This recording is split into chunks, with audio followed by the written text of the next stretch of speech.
ಜಾಗ ಇದೆ. ಮೊದಲು ತಿಂಗಳೇಶ್ವರ ಐತ್ರಿ, ಮೊದಲ ಭದ್ರಗಿರಿ ಐತೈತೆ ರೀ, ಆಮೇಲೆ ತಿಂಗಳೇಶ್ವರ ಐತ್ರಿ, ನಂತರದಲ್ಲಿ ಇಂಗಳೇಶ್ವರ ಹಚ್ಚಿನ 3 ಯುಗದೊಳಗೆ ನಮ್ಮ ಇದ್ರೊಳಗೆ ಆಗೈತೆ ಇದು ಇಂಗಳೇಶ್ವರ. ಇದು ಚಂದ್ರಮೌಳೇಶ್ವರ ಲಿಂಗ ದೇವಸ್ಥಾನ ಅಂತ ಕರಿತಾರೆ ಇದಕ್ಕೆ ರೀ. ಆಮೇಲೆ ಇದಕ್ಕೆ ತಿಂಗಳೇಶ್ವರ ಯಾಕಂತಂದ್ರೆ ತಿಂಗಳಿಗೊಮ್ಮೆ ಸೂರ್ಯ ಬಿದ್ದಾಗ ಇಲ್ಲೆಲ್ಲ ಜಾಗ ಏನೈತೆ ಅಂದ್ರೆ ಹಾಲಿನ ಥರ ಬೆಳ್ಳಗಾಗತ್ತೈತೆ ರೀ. ಅದಕ್ಕೋಸ್ಕರ ಏನು ಮಾಡ್ತಾರೆ ತಿಂಗಳೇಶ್ವರ ಅಂತ ಕರೀತಾರೆ ರೀ.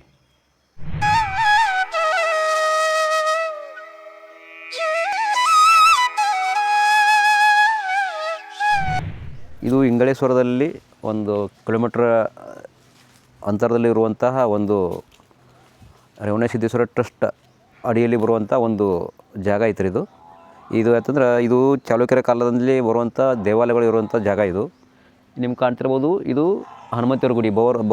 ಒಂದು ಜಾಸ್ತಿ ಪವರ್ಫುಲ್ ಇರುವಂಥ ಹನುಮಂತೇವ್ರ ಗುಡಿ ಇದು.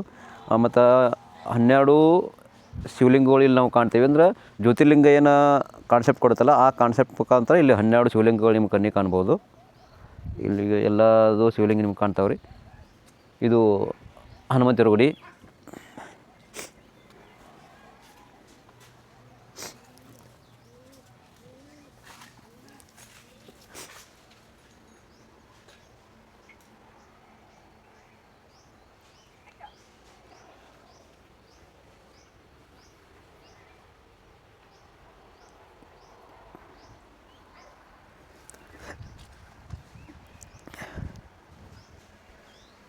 ಬರ್ರಿ ಸಂಖ್ಯೆ ಬರ್ರಿ.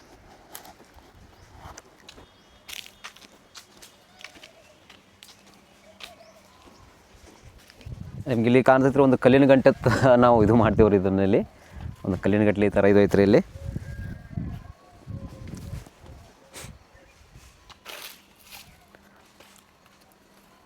ಹಾಗೆ ಇಲ್ಲೊಂದು ನಿಮ್ಗೊಂದು ವಿಚಿತ್ರವಾದೊಂದು ಪಕ್ಷಿ ಚಿತ್ರ ನಿಮ್ಗೆ ಕಾಣ್ತೈತೆ ರೀ. 2 ಕಡೆ ಮುಖ ಇರುವಂಥದ್ದು ಪಕ್ಷಿ ಚಿತ್ರ ಈ ಒಂದು ಗೋಡೆ ಮೇಲೆ ಐತ್ರಿ ಇದು.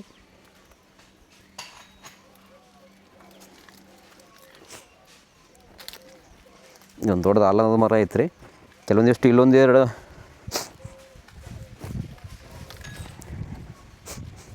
ಇಲ್ಲಿ ಈ ತಿಂಗಳೇಶ್ವರದಲ್ಲಿ 2 ಇದು ಕಾಣ್ತಾವೆ ನಿಮ್ಗೆ. ಏನೋ ಅಂದ್ರೆ ವೀರಗಳು ಕಾಣ್ತಾವೆ ರೀ. ಇಲ್ಲಿ ಒಬ್ಬ ಹೋರಾಟ ಮಾಡಿರ್ತಂಥ ಒಂದು ಯುದ್ಧ ಮಾಡೋದು ವೀರಗಳು ಐತ್ರಿ ಇಲ್ಲಿ.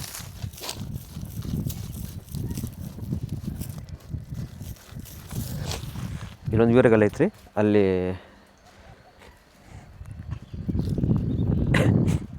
ಸಾವಕಾಶ ಅಲ್ಲಿ ಗಣೇಶನ ವಿಗ್ರಹ ಐತ್ರಿ. ಇಲ್ಲಿನೂ ಒಂದಿಷ್ಟು ಇತ್ತು ಅದು ಪಾಳು ಬಿದ್ದೈತೆ ರೀ. ನಿಮ್ಗೆ ಇಲ್ಲೊಂದು ಕಾಣ್ಬೋದು. ಇಲ್ಲೊಂದು ದೇವಾಲಯ ಐತ್ರಿ, ಇದನ್ನು ಪಾಳು ಬಿದ್ದೈತಿ.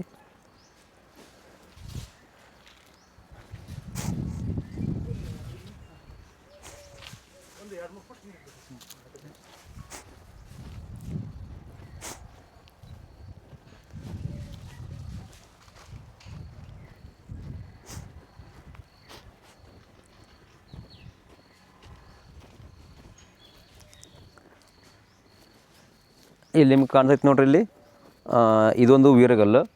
ಒಟ್ಟು ಊರಲ್ಲಿ ಒಂದು 3-4 ವೀರಗಲ್ಲು ಕಾಣ್ತಾವೆ ನಮ್ಗೆ. ಇದೊಂದು ವೀರಗಲ್ಲು, ಅದೊಂದು ವೀರಗಲ್ಲು. 2 ತಿಂಗಳೇಶ್ವರದಲ್ಲಿ 2 ವೀರಗಲ್ಲು ಕಾಣ್ತಾವೆ ನಿಮ್ಗೆ.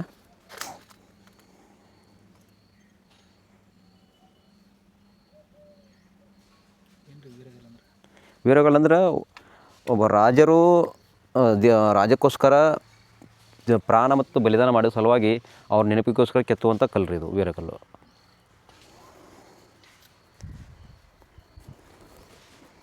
ಇಲ್ಲಿ ಬರ್ರಿ.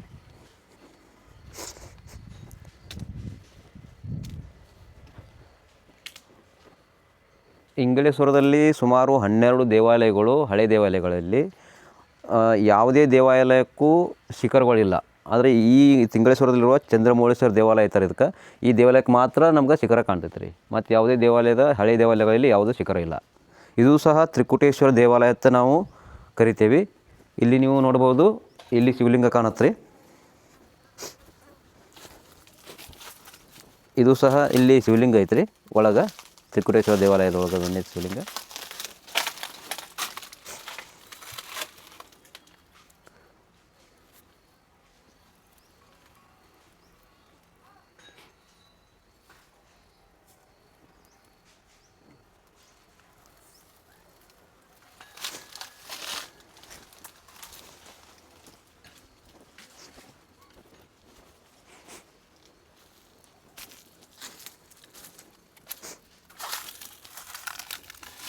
ಇಲ್ಲಿ ಸಹ ಒಂದು ತ್ರಿಕೋಟೇಶ್ವರ ದೇವಾಲಯ, ಇಲ್ಲಿ ಒಂದು ಶಿವಲಿಂಗ ನಾವು ಕಾಣ್ಬೋದು ರೀ.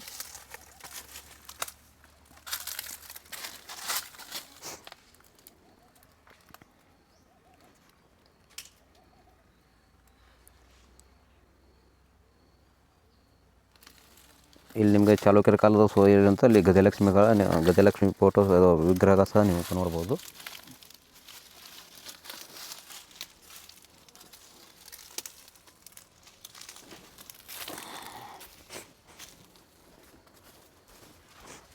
ಇಲ್ಲಿ ಬಂದು ಕೊಡಿ ಸರ್, ನಡೀತು ನೀವು ಅಂತ.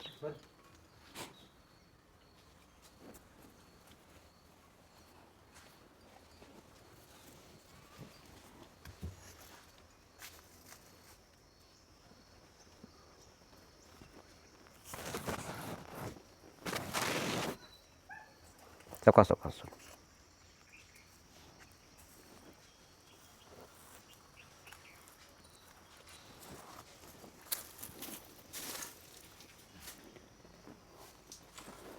ಇದು ಚಾಲುಕ್ಯರ ಶೈಲಿಯಲ್ಲಿ ದೇವಾಲಯ ಸರ್. ಇಲ್ಲಿ ನೀವು ಸಹ ನಾವು ಗಜಲಕ್ಷ್ಮಿ ವಿಗ್ರಹನ ಅದು ಮೂರ್ತಿ ಉಬ್ಬು ಚಿತ್ರ ನೋಡ್ಬೋದು ರೀ.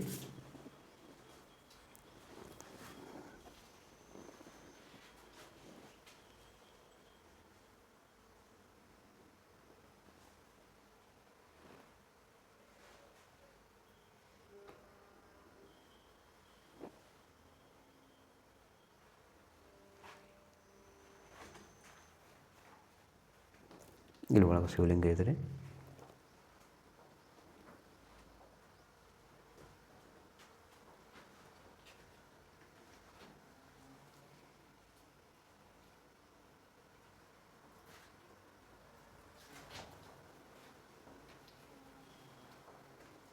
ಇದಕ್ಕೆ ಚಂದ್ರಮೌಳೇಶ್ವರ ಲಿಂಗ ಅಂತ ಕರೀತಾರೆ ಸರ್. ನಾವು ಹೊಗಳಲ್ಲಿ ಸೋಮೇಶ್ವರ ದೇವಾಲಯಕ್ಕೆ ಹೋಗಿದ್ದೆ ನೋಡಿ ಸರ್. ಆ ಸೋಮೇಶ್ವರ ದೇವಾಲಯಕ್ಕೆ ಹೆಂಗೆ ನೇರವಾಗಿ ಸೂರ್ಯನ ಕಿರಣಗಳು ಇದಕ್ಕೆ ಬೀಳ್ತಂದ್ರಿ, ಇದನ್ನು ಸಹ ಪೂರ್ವ ದಿಕ್ಕಿನಲ್ಲಿ ಇರುವಂಥ ದೇವಾಲಯ ಸರ್. ಇದು ಇದಕ್ಕೆ ನೇರವಾಗಿ ಕಿರಣ ಬೀಳ್ತಾವೆ ರೀ. ನೇರವಾಗಿ ಅದೊಂದು ದೇವಾಲಯ, ಇದೊಂದು ದೇವಾಲಯ. ಇದು ಚಂದ್ರಮೌಳೇಶ್ವರ ಲಿಂಗ ಅಂತ ಕರೀತಾರೆ ರೀ. ಇದು ದೇವಾಲಯ ಇದು ನೇರವಾಗಿ ಇದು ಬರುತ್ತೆ ಸರ್.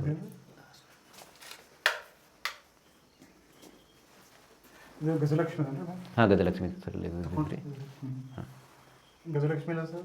ಇಲ್ಲಿ ಕಾಣುತ್ತೆ ಸರ್, ನಿಮ್ಗೆ ಗಜಲಕ್ಷ್ಮಿ ಕಾಣ್ತಾಡ್ರಲ್ಲಿ. ತ್ರಿಕೂಟೇಶ್ವರ ದೇವಾಲಯ ಸರ್ ಇದನ್ನು ರೀ.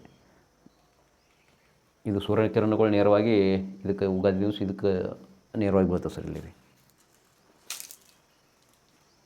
ಇದು ಪ್ರಶಾಂತವಾದ ಜಾಗ ಇದೆ. ಮೊದಲು ತಿಂಗಳೇಶ್ವರ ಐತೆ ರೀ. ಮೊದಲ ಭದ್ರಗಿರಿ ಇರ್ತೈತೆ ರೀ, ಆಮೇಲೆ ತಿಂಗಳೇಶ್ವರ ಐತೆ ರೀ, ನಂತರದಲ್ಲಿ ಇಂಗಳೇಶ್ವರ ಹಚ್ಚಿಂದ 3 ಯುಗದೊಳಗೆ ನಮ್ಮ ಇದ್ರೊಳಗಾಗಿದ್ದು ಇದು ಇಂಗಳೇಶ್ವರ. ಇದು ಚಂದ್ರಮೌಳೇಶ್ವರ ಲಿಂಗ ದೇವಸ್ಥಾನ ಅಂತ ಕರೀತಾರೆ ಇದಕ್ಕೆ ರೀ. ಆಮೇಲೆ ಇದಕ್ಕೆ ತಿಂಗಳೇಶ್ವರ ಯಾಕಂತಂದ್ರೆ ತಿಂಗಳಿಗೊಮ್ಮೆ ಸೂರ್ಯ ಬಿದ್ದಾಗ ಇಲ್ಲೆಲ್ಲ ಜಾಗ ಏನೈತೆ ಅಂದ್ರೆ ಹಾಲಿನ ಥರ ಬೆಳ್ಳಗಾಕತ್ತೈತೆ ರೀ.